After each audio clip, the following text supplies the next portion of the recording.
Et hasta! Ça roule!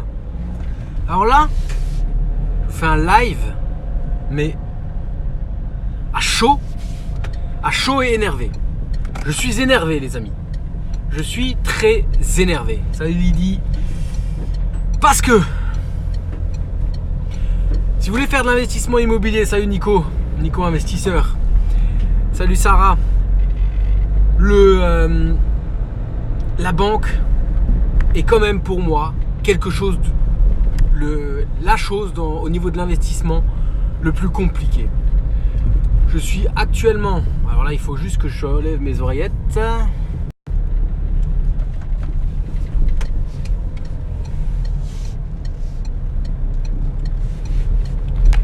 Désolé les amis. Croiser la police, alors comme on n'a pas le droit de... Bref, on n'a pas le droit de rouler avec les oreillettes. Donc je disais, je suis en train de monter mon dossier bancaire et pour gagner du temps, j'ai donné tout mon dossier bancaire à un courtier. Mais je me demande à quoi ils servent les courtiers. Je me demande à quoi ils servent les banquiers. C'est un truc de fou. J'ai vraiment l'impression qu'il faut gagner 1 milliard d'euros et qu'il faut avoir 0 crédit pour que la banque te suive. Donc faire face à la banque, salut Ping, salut Anime, faire face à la banque quand tu es investisseur immobilier et que tu commences à vouloir enchaîner les biens, c'est pour moi la chose la plus chiante. Salut Chambéry. Faire une recherche de biens, c'est pas compliqué. Une fois que tu es formé, c'est pas compliqué. Négocier, c'est pas un problème. Une fois que tu es formé, c'est pas compliqué. Et si tu reçois des refus, tant pis, tu fais du volume, tu y arrives. Par contre, putain de merde, une fois que tu as signé un compromis, tu es obligé de faire des banques et des banques et des banques et des banques. Et là, j'ai chaud, là, je deviens ouf parce que j'essuie des refus. Mais alors, tout le monde essuie des refus. Mais j'ai l'impression qu'il faut que je gagne 1 milliard d'euros pour qu'on me suive. Je leur sors des avis de valeur avec des biens que j'achète 20-30% en dessous du prix du marché. Non, ils suivent pas. Alors tu as typiquement le Crédit Agricole qui se fout de ta gueule. Ils se foutent de ta gueule, ils te disent ok, on vous suit, c'est 20 000 euros d'apport. Donc pour un budget, un immeuble à 200, une enveloppe globale pour un immeuble à 250 000 euros, ils te disent c'est 20 000 euros d'apport et 3% d'intérêt. Mais tu te fous de ma gueule.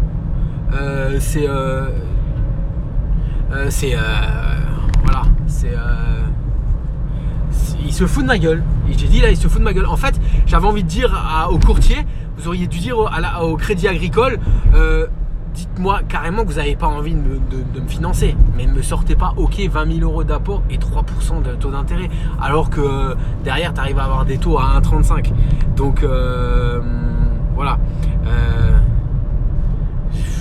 L'enrichissement personnel. Mais c'est du business. Allô quoi, c'est du business. Mais là je pense qu'on est arrivé à un moment où il y a trop d'investisseurs immobiliers, je sais pas. Les banques ils doivent voir trop de formateurs, trop de mecs qui veulent se sortir les doigts du cul, qui veulent augmenter ses finances, qui veulent se changer leur life et qui se sortent les doigts du cul pour justement avoir une meilleure vie. Non, là ils veulent plus quoi, ils bloquent quoi. Mais j'hallucine quoi. J'hallucine. Tu fais un... En épargne, tu as presque un tiers de l'enveloppe que tu demandes. Tu épargnes 70% de ton salaire et la banque elle est encore capable de te dire non quoi. Mais là tu te dis merde, là tu te dis il y a un stress quelque part quoi. Donc je préconise, j'arrête pas de vous le dire, ayez des comptes sexy, mettez de l'argent de côté, épargnez au maximum, faites en sorte d'avoir une augmentation pour augmenter vos revenus, pour augmenter votre reste à vivre, parce que c'est tout ça qui est pris en compte. Ouais mais tu parles de quota, d'accord, je suis d'accord avec toi, tu parles de quota, mais putain un courtier il va aller faire plusieurs banques, j'hallucine. Là, j'ai donné mandat à 4 courtiers différents. Donc les mecs, ils vont dans tout le secteur, ils changent de département, de choses comme ça, quoi. C'est un truc de fou. Alors, t'as des versions, mais qui changent, des versions différentes. Qui disent, oh, vous êtes professionnel libéral, il faut avoir une banque, faut le service professionnel. Non, mais je te demande un crédit en nom propre pour faire du LMNP à titre perso. Ou est-ce que le professionnel, il vient là-dedans ? Pour l'autre truc, on fait une SCI à l'impôt sur le revenu. C'est équivaut à du perso. Non, J'ai dit non, j'ai dit c'est pas possible, c'est pas possible. Tu dis le mec, ils nous saoulent avec de l'apport. On dit ok, on met pas d'apport, on était 3 associés. On va chercher un 4e associé. 4e associé, il est cadre, il est salarié, il fait de la coloc, il se gave avec de la coloc. Non. Et aucun des 4 courtiers n'ont trouvé. Pour le moment, on attend la réponse encore d'un autre. Mais ouais, c'est chaud. C'est chaud et ça commence à me faire perdre patience parce que j'ai un coaching individuel que je suis et la nana, j'essaie de la faire avoir son financement et j'ai deux trucs perso pour moi. Bon, il y en a un, ça passe, c'est bon, ça va passer. Mais il pinaille, mais pour des fois 200 balles.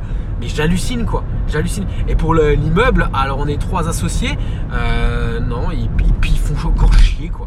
C'est le cas de le dire quoi, ils font chier. Mais alors par contre, quand tu rentres un peu de pognon, là ils viennent, ils te gavent avec ton livret A, avec ton livret développement durable quoi. La personne que je coach, elle épargne 70% de son salaire. Depuis qu'on a mis en place le coaching individuel, je lui dis qu'elle doit épargner, elle fait tout ce qu'elle peut, elle se serre la ceinture, elle épargne. Non, ils saoulent. Alors, ils prennent pas en compte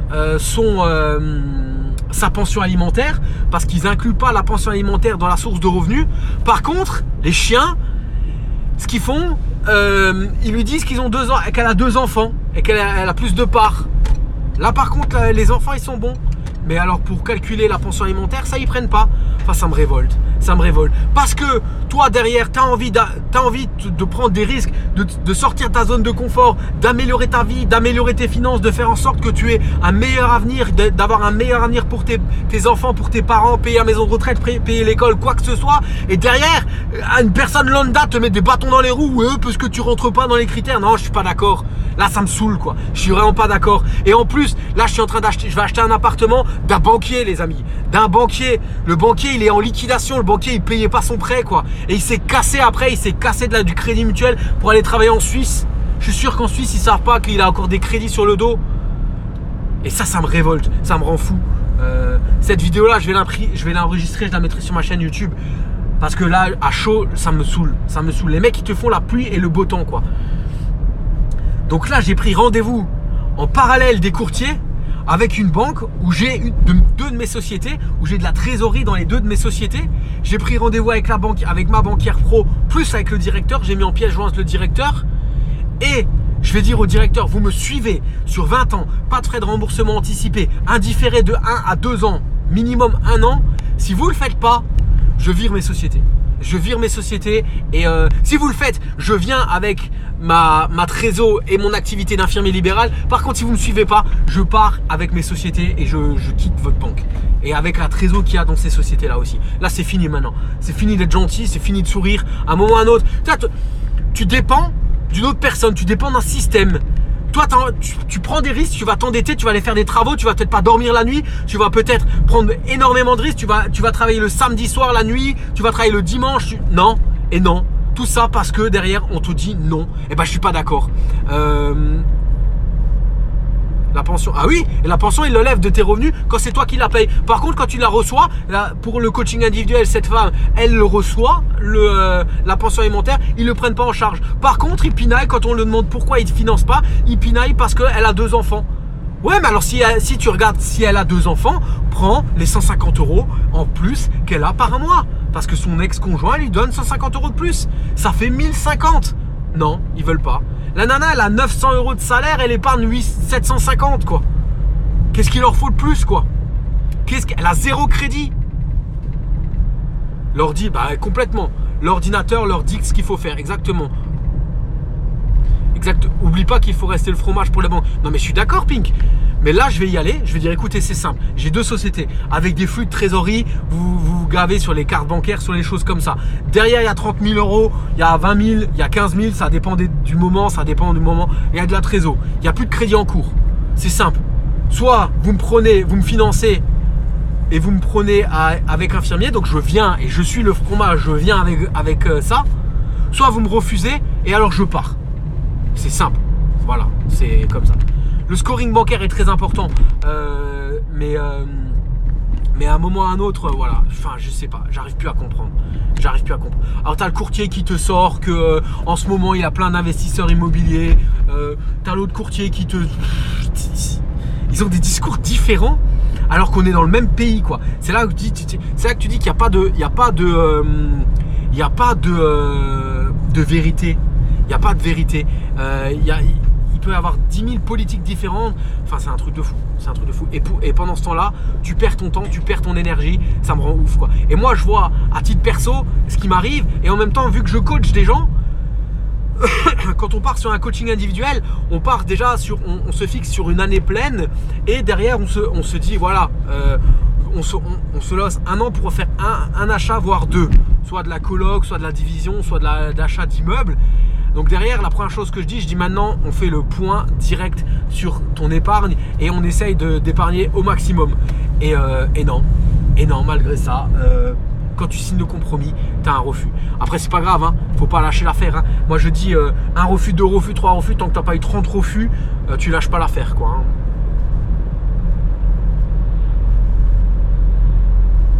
C'est comme ça. Ben, je suis pas d'accord. C'est comme ça, on peut rien faire. Je ne suis pas d'accord. C'est un argument de faible. C'est un argument des personnes qui lâchent l'affaire. Jamais, jamais, jamais de la vie, je lâche l'affaire. Si je trouve une opportunité, si je trouve quelque chose qui va me cracher du cash flow, là c'est un immeuble à Metz qui va cracher du cash flow. Normalement, c'est dans des villes comme ça, c'est du patrimonial. Tu es presque limite obligé de mettre au bout. Tu es presque content si tu arrives à avoir 10 € de cash flow. Non, là j'ai presque 500 € de cash flow. Jamais de la vie je lâcherai. Salut Wonder, je sais pas quoi. Là je suis lancé. Voilà, exactement. Je lâcherai pas l'affaire. C'est tu leur trouves du cash flow dans des endroits où c'est du patrimonial, ils arrivent à pinailler. Ou alors l'autre courtier qui te dit j'ai un compromis, j'ai acheté largement en dessous du prix du marché, j'ai un gros devis. Et effectivement, j'ai gonflé le devis pour avoir vraiment un matelas de sécurité. Derrière, on me dit effectivement, le devis est presque les coûts des travaux s'élèvent presque à hauteur du prix du bien. Ah ben non, on finance qu'à 40% maximum de la valeur du prix du bien. Donc j'ai dû faire des avis de valeur et j'ai dû en avoir plusieurs. Et ça, c'est du temps perdu. C'est un truc de fou. C'est du temps perdu. C'est pour ça que anticipez tout ça. Si vous le savez, faites en sorte que vous n'ayez pas ces problèmes-là. Bouffez des patates pendant 1 an, n'allez pas au resto, ne sortez pas, épargnez. Si vous pouvez avoir une augmentation, si vous pouvez avoir, voilà, je sais pas moi, votre père il vous prête 30 000 €, vous mettez 30 000 € sur votre compte, sur votre livret A, et comme ça les 3 mois qui suivent avant d'aller voir le banquier, eh ben, vous avez ces 30 000 €, et après vous les rendez à votre père. Un exemple quoi, il faut trouver, malheureusement, il faut trouver toutes ces choses-là pour faire en sorte que le banquier te suive. Mais c'est toi qui es libre ton avenir. C'est toi qui es... Merde. C'est pas une autre personne qui doit décider ce que tu fais. Si tu as trouvé... Dans tous les biens qui sont... les 3 cas que je parle, c'est des biens qui sont achetés en dessous du prix des marchés. C'est des biens qui vont générer du cash flow. Et on arrive à te refuser ça. Alors la personne qui va lâcher l'affaire va dire bah je lâche l'affaire. Ah bah non, je suis pas d'accord. C'est pour ça que je suis là aussi, pour coacher cette personne, pour dire non, non, non et non. On fera 30 banques. S'il faut, je ferai un FaceTime avec toi chez le banquier et je resterai à côté de toi et je te dirai exactement, tu auras qu'à mettre une oreillette, je te dirai exactement ce que tu vas répondre au banquier. Parce que je suis pas d'accord. Parce que ces personnes-là, ils sont pas aussi... C'est pas Dieu. Ils ont pas plus de... Ah oui, je suis chaud. Ils n'ont pas plus de pouvoir qu'un autre. Pourquoi eux, ils auraient le droit de dire non? Pourquoi eux, ils ont le droit de te dire je te refuse? Non, non. J'ai arrêté depuis que je suis tout petit. Et le déclic que j'ai eu à 20-25 ans, j'ai arrêté de croire qu'une seule personne pouvait faire la pluie et le beau temps. C'est pas vrai. C'est pas vrai. Et des gens à qui on leur a refusé énormément de choses, il y en a à l'appel. À l'appel, il y en a. Et il y a des gens, ils ont eu les financements. Donc, j'aurai les financements. Quoi qu'il arrive, je l'aurai. Au jour d'aujourd'hui, j'ai envie de dire, c'est des gros bâtards. Ils ont peut-être leur quota, ils sont peut-être en début d'année, je sais pas, ou ils ont peut-être atteint le quota l'année dernière, ou je sais pas. En tout cas, ce qui est sûr, sur le coaching individuel, je ne la ferai pas mettre de l'apport. Je ne la ferai pas mettre de l'apport au taux actuel. C'est son premier bien. Elle s'est fait chier depuis des mois à épargner plus de 75%, 80% de son salaire. Elle ne mettra pas d'épargne. Je la ferai aller faire des kilomètres pour aller voir le banquier qui va la suivre. Je la ferai domicilier ses comptes ailleurs, mais elle ne mettra pas d'épargne. Ah oui, je suis chaud aujourd'hui, Romain Benoît. Je suis chaud parce que c'est, comment dire, c'est injuste. C'est injuste. Parce que la personne qui gagne 15 000 euros par mois et qui a 200 000 euros d'épargne, elle va trouver la même rentabilité, le même cash flow et le même truc. Et lui, on aura le droit. Lui, on va le financer. Là, le banquier va te sortir la petite nappe. Il va te faire les ongles et tout ça. Il va te proposer un café. Et non, parce que tu as moins de revenus, t'es moins bien. Tu mérites moins. Je suis pas d'accord. Je sais pas, on va essayer mon emprunt.com. Je vais pas tester. J'ai voulu la faire travailler en local. J'ai voulu la faire avoir une team parce qu'elle a un objectif de tu vois, mon emprunt.com, c'est bien et pas bien parce que c'est loin. Si tu as un problème, tu sais pas, tu vois. Je sais pas, tu vois, je sais pas. Moi, je préfère avoir des gens physiques en face de moi. Je préfère, s'il y a un problème, aller à la banque, tu vois, rester en local. Ça, c'est bien, mon emprunt.com. Si tu as 200 000 euros d'épargne et tu as un problème, eh ben, tu fais un virement, tu fais un chèque parce que derrière, tu as de l'épargne, tu peux le faire. Voilà. Cette personne-là, elle a 25 000 euros de côté. Je la ferai pas mettre de l'épargne. Et en plus, il y aura peut-être un séquestre à mettre. Elle est en train de le négocier. Il faudra qu'elle pose 1 500 euros. Si elle doit encore mettre de l'épargne, voilà. Non et non. Ça me saoule. Hein. Et en plus, moi, sur mon immeuble, on est 4. Et il me saoule aussi, quoi. Tu leur donnes des avis de valeur. T'achètes 30-40% en dessous du prix du marché. Et non, ils veulent pas. Je dis, heureusement que je les ai pas au téléphone là. Je les ai pas au téléphone, je les ai pas en face de moi parce que